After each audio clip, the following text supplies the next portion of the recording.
Let's takes us to the Star Citizen discussion topic. I'm not going to lie. We had like 5 other things for Star Citizen, and I scraped them off the table.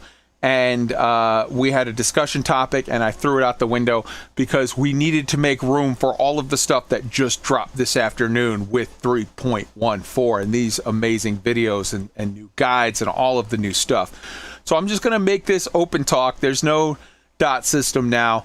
Let's hop in one at a time. I'm going to start calling on Roy to share some thoughts on just all of this amazing news this week. And we're just going to, everybody try not to talk over each other, but we'll just kind of let the conversation flow. I want to just have a nice organic conversation for a little while you guys get to express yourself. Go.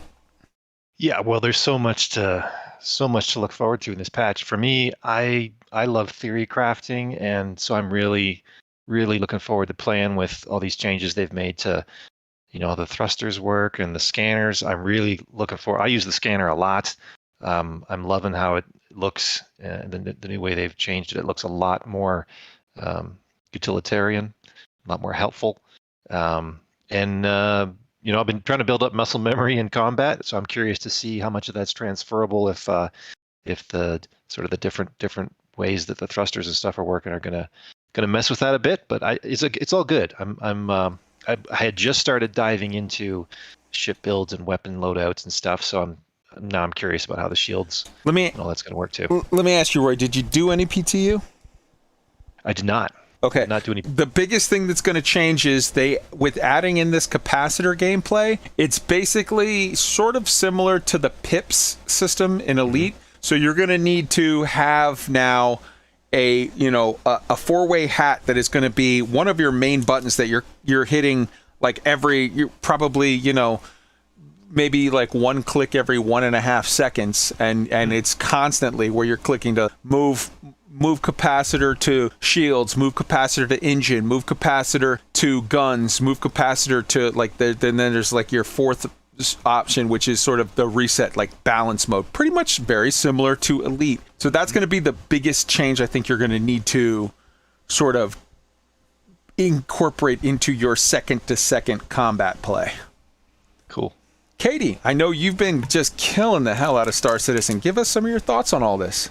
I am also, funny enough, actually, you mentioned about the PIP system there, and the power triangle now becoming like PIPs, and I have deliberately not bound like the hat that I used for PIPs and Elite. I've deliberately kept that unbound for this very reason, so I can just bind it now and use it for that purpose. I have been progressing well with the combat in Star Citizen. I've been taking down hammerheads with the Hawk using all laser scatterguns and of course the EMP on board. I'm wondering if that will still be viable with the changes to combat. I haven't had the chance to experiment with it yet, but I find that scatterguns in 3.13 at least were extremely powerful. And if you for the pilots coming over from Elite who are especially Thargoid hunters who are familiar with like orbiting and things like that, getting in close and using those is really, really quite intuitive for us. So whether or not that is still viable will be an interesting thing to find out. They are looking to sort of slow down the time to kill, and part of that process was they massively lowered the ammunition sort of per reload and put in more reloads. So it's an interesting change in how the kinetic weaponry works there.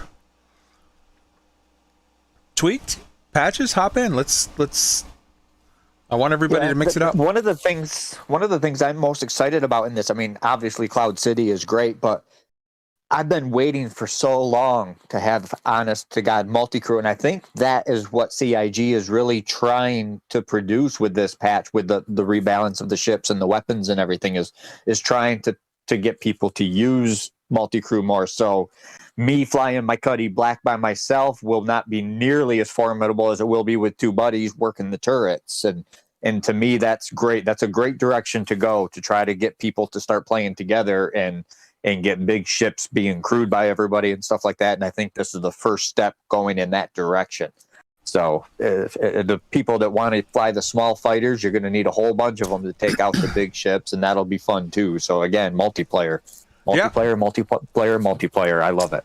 One buddy in the turret working the guns, one buddy if you're talking a Cuddy, one buddy in the co-pilot seat doing your missile operator mode, because the Cuddy's got a shitload of missiles.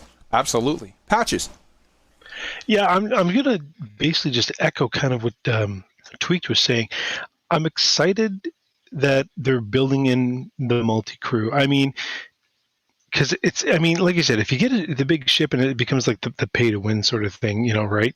That everybody was saying the big ships are being. I mean, like you can't operate like an M1, like an M1 Abrams. Let's say I'm just going to use that as an example. Like you can't do that one man. You can't drive it. You can't load ammo. You can't aim. You can't do any of that. You need a crew. So, and it's understood that these bigger ships are going to need crew, and I'm looking forward, the deeper I get into Star Citizen, to get those crew members probably from my home station, and get that all going. I'm liking the direction. I'm just liking the amount of hours I can foresee myself losing in this game. Yeah, and the Ninetail events too. I think nobody's really talking about those, but those things are more dynamic than the CGs are in Elite, I believe, and I just see a lot of fun going against other commanders in different ways each time and stuff. I foresee hours and hours and hours of fun. As Katie says, every time you get on, it's an adventure one way or another. I think this is going to be a great time. Well, it's all in open too, effectively, right? It's Absolutely. A CG that you can't go solo. There is no right. solo. Yeah, you're forced to interact with actual people. I mean, and the fact that we get a gang, like an actual enemy. I mean, the Thargoids were an enemy in the lead, but it wasn't much different than shooting down any other target you were doing bounty hunting on. I mean, mind you, it had some nuances, right? But it was just a harder target.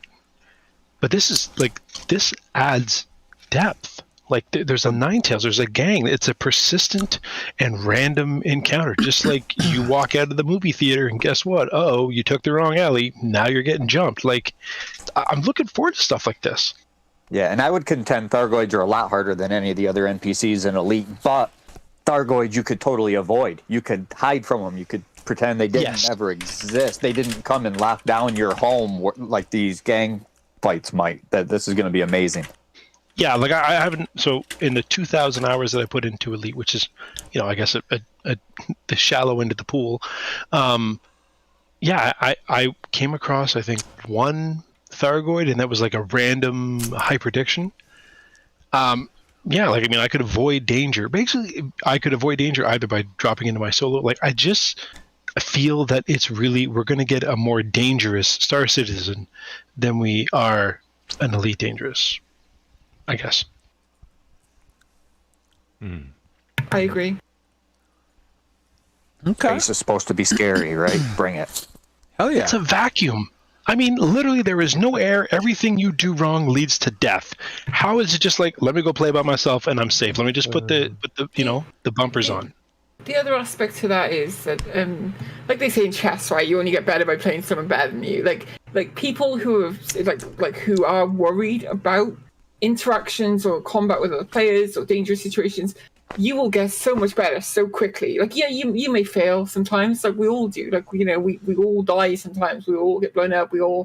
But you will become so much better and have some crazy adventures through those experiences. Like you just gotta be open to it. And now you're not paying for a rebuy either in the alpha. It's true. Pretty much zero consequence. Now's the perfect time to get your ass kicked and get better. But no even cost. The community, like I jump on and like day one, I was like, "Hey guys, what's going on? I'm kind of new here. What's up?" And the guy's like, "Where are you?" I'm like, "Oh, I'm over here." It's like, "Cool." And boom, here comes like a ton of credits or whatever the money's called, I forget. But anyways, literally somebody like giving me cash. So if I needed to buy something that I lost, there it was. Like there really is no risk. Yep. And that's an interesting. 100% right. All that PvP that I've done in Elite, you start out and you got the shaky, sweaty hands and the adrenaline's flowing, but the more you do it, And you're 100% right. Even when you lose, you're learning stuff. You are learning every single time you get in a PvP fight. And after so many hours of doing it, all of a sudden it's like, oh, look, I'm being interdicted. Submit, do. And you're, taking a drink while you're fighting. You're FAing off, and you're all calm and relaxed. It's just a matter of doing it. And to Roy's point, it's everybody's in open. There's no solo. There's no private group. You have no choice but to do it every now and then. And this is what I've been waiting for. This is perfect. This is the absolute right direction, I think. And go ahead, Katie. Just one last thing real quick. The flip side of that coin is, so comments on my videos were saying I'm too aggressive. I kind of shoot first, in those situations. So I've spent like the last 2 weeks making a concerted effort to, when I encounter players randomly, I will with the in-game voice chat, I will say hello to them, strike up a conversation, that kind of thing. And you meet some really, really great people. Again, you don't have the option of going into your own little private version of the game. You will bump into people, and most of the time, they are open for. The other night, for example, doing some Daymar practice, bumped into a miner on the surface of Daymar. So I thought, pull up on the bike, jump out, have a quick chat. It's really nice. Like, it's really great that you can have those encounters so often because everyone is sharing the same universe. So A, that's a beautiful thing, and B, I thought it was really disgraceful when you shot him in the head and took his hat night. That was wow. No, I feel like another important thing to sort of keep in mind here is that, again, Star Citizen is, Elite is sort of built around a single player game. I mean, it does have open, and you can have interactions, but the ships are built to be flown solo. Their money is, you earn it and you have it. And like now with fleet carriers, they gave us a way that we can, through a convoluted series of shenanigans, transfer money back and forth. But in Star Citizen, the game is built with the thought in mind that you're going to go with 3 people to go mining. You're going to go, 4 people in a mall, or you're going to 5 people to haul something and do this and do that. You're going to work cooperatively. And so they literally just let you PayPal money to each other like it's nothing. You have actual meaningful game loops where people interact together. You need a full crew to get the most out of certain of the ships. Some of the ships if you want to be a solo player only, cool. Get a little one-man ship and go knock yourself out. That's fine too. You have that option. But it's not a situation where you're in a cutter or a Corvette or a Type 9 by yourself doing an 8-person thing. Like, you're just not. I want to bring up one last topic and throw this around. I want to hear you guys all chime in on your thoughts on this. One thing I haven't heard mentioned that I was waiting to see if it got mentioned. One other aspect that 3.14 brings to the game that is huge is the fact that Stanton is now complete. All of the planets, there's still, this game's in alpha. They will add more loops and stuff and little things here and there. And 3.15 is going to give us, is it 3.15 or 3.17 is going to give us, like little habitable places out on planets where NPCs are going to be running around and living their life and being criminals or being farmers or being whatever they are, being village folk or whatever out and about. But, for all intents and purposes, Stanton is now done. Stanton is the first system in Star Citizen, and it has taken, Star Citizen has been going for years now, and it took all the way to this point to get it done. We've seen hints, we've seen stuff. I will bet money that we're going to see 2 more systems pretty much feature complete at CitCon. We're going to see Pyros and we're going to see Nyx. They showed us a little video just the other day that had something induction video, production induction, that had all kinds of really high level, like, wow views of stuff in Nyx. Okay. This is now at the point this has always been the thing with Star Citizen. It's like developing a new drug, developing a new, Tylenol or whatever. The first one takes forever to get done.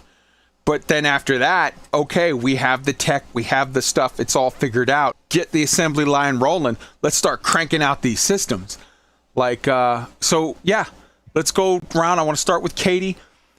Stanton is now complete. What does that mean to you, and what thoughts do you have with regard to that and Pyros and Nyx and Odin and other things that are coming down the line? I think you are, well, start with, yeah, I think you're absolutely right. I like, you look at Stanton, and I had suspected this a little bit, and I had it kind of soft confirmed by a few people. So Stanton, if you look at the planets of Stanton, there is every really kind of biome you can think of. You got snow, you got your forest, you got your deserts, you got your wastelands, you got your airless moons, you got your exotic looking moons, you got oceans, you got gas giants. All of the tech, the underlying tech for more or less any kind of planet is there. Like, so the tech is in place. Now they just need to add the content, which is using that tech to just create more planets, add the systems in. I think you're right. I think I'm super excited. My God, the idea of having, especially which is it that is a system where there is no crime stat. Pyros. Kind of, it's lawless. The kind of the holy grail for us criminals. That's for sure. Yeah, I'm very excited to see it, and I think you're right. I think that now that the tech is done, we will see an accelerating progress on more and more content being added. I think it's just taken this long to get the tech in place. So just to clarify, just real quick, I'm sorry, I got to hop in here because Katie's question. Actually, both Pyros and Nyx are both sort of anarchy systems, but they're very different anarchy system. Pyros is an anarchy system because it's lawless and it's run by thugs and pirates and thieves, and it's just like it's Mos Eisley. It's a hive of scum and villainy.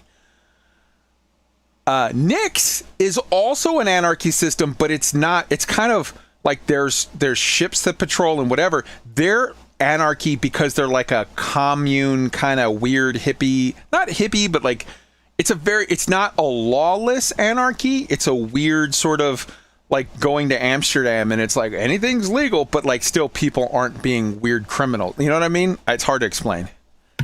Again, it's amazing the depth of a system can have a certain quality to it, a certain like level of authority to it, but for very different reasons, very different character to the systems. Yeah, it's amazing.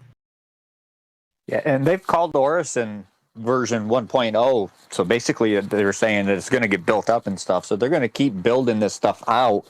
But if that's true, and I hadn't realized that, I'd never really seen the blueprint for what these systems are supposed to become. But and with CitizenCom coming up, that would really lean towards they're getting closer to having a second system to put in game here pretty soon. I think that's exciting. One thing I'm curious about as I've dove more into ship designs and component upgrades and stuff is because we're currently in one system. One of the things you do is you design your quantum drive so you can make it across the system. And there's lots of ships that are, I don't know if meta is the right term, but there's a lot of ships that are set up to where you can pretty much barely get across the system without running out of gas.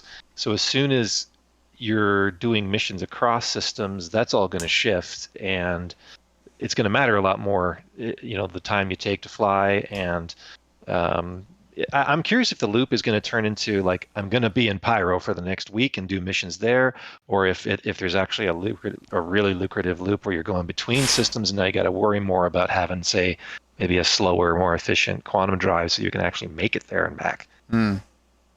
I just want to I'm actually liking that idea. Yeah, that there's true anarchy systems, and they vary. Well, I mean, what is it? Pyros is anarchy, and then Nyx sounds more like it's just kind of like its own sect, libertarian or something. Yeah. So they're very much like a narco socialist or whatever, like ANCAP people.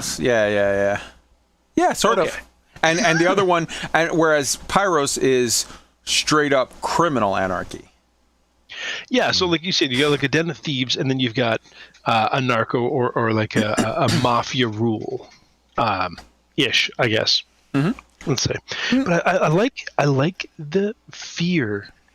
I don't know if I'm crazy, but I like the fear that this brings, and also the fact that if they've got all the biomes done, because I didn't think of that, Katie. That was a great point. All of these biomes, all the underlying tech for every other possible, well, save for a few maybe, but every other like system that they would ever create is done.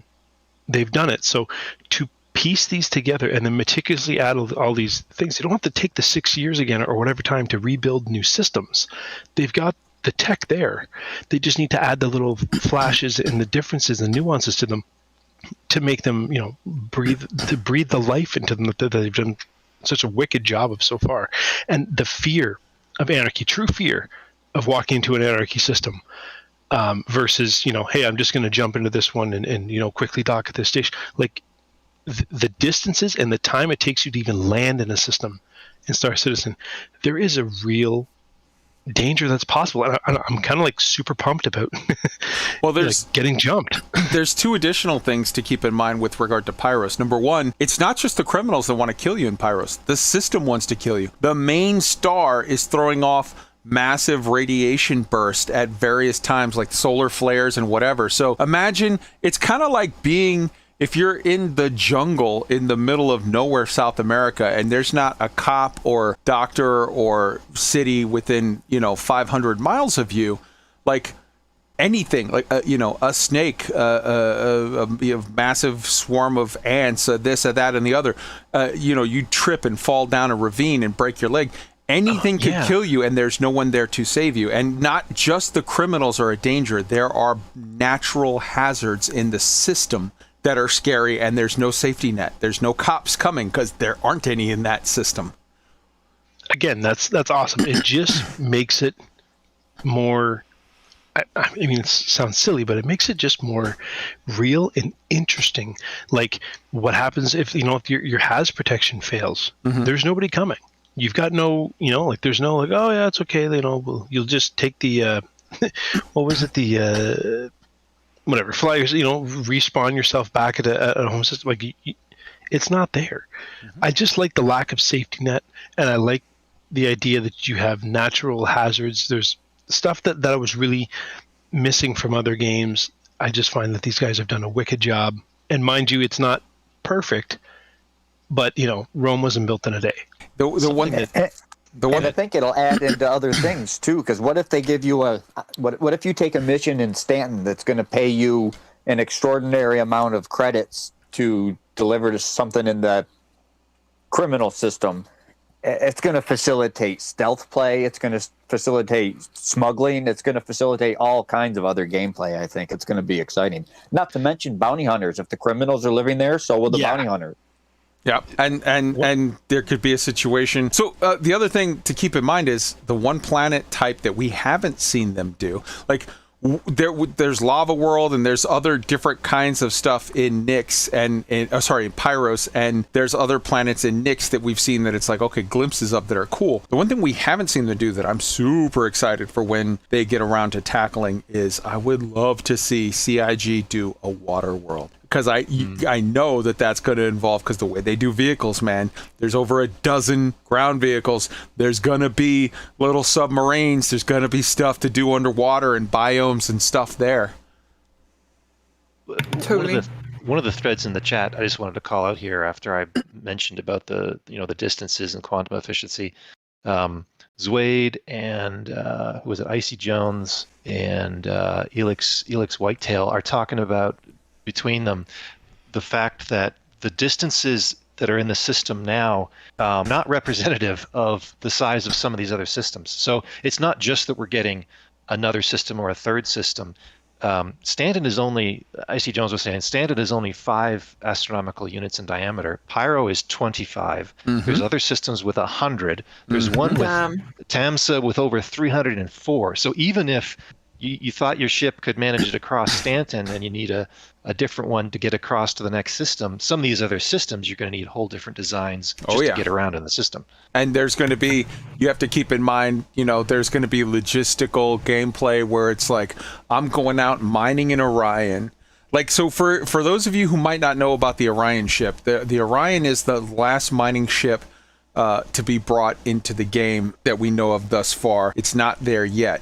It's basically a capital mining ship, a massive ship with a large crew. It's going to have multiple versions of mining. You're going to have people that shoot off these like mining missiles. That it's going to be similar sort of to the Elite Dangerous core mining, where you set off these missiles and you break up a big massive chunk of rock, and then you're going to have these sort of like laser beam, what do you call those? Tractor beam type jobbies, where you have you got like tractor beam operators are pulling chunks of rock to you, and then it's kind of be like one of those from Elite Dangerous, the dredger ships, where you have a big set of these like teeth in the front that suck up the rocks and then break it. And you're going to have other people shooting with laser beams to like it's a massive whatever. But that thing is going to be going out far out to a system, and you're going to then from there be, we need somebody to bring us fuel. We need somebody to bring us food and medical supplies, because we're logging out here, at the end of our day, and we log back in. I'll see you guys on Wednesday. We all log back in and we work it again. And like, but we're not coming back. It's like the deadly catch. Like, we're not coming back with a half a load of fish. We're coming back with a full load, or in this case, a full load of ore. And also you have these big ass saddlebags, and you might stay out there for multiple loads because you fill up your saddlebags and you can move. You have a refiner on the ship that you can like move the ore around and move the stuff, and then say, okay, I got a guy coming up in a type D,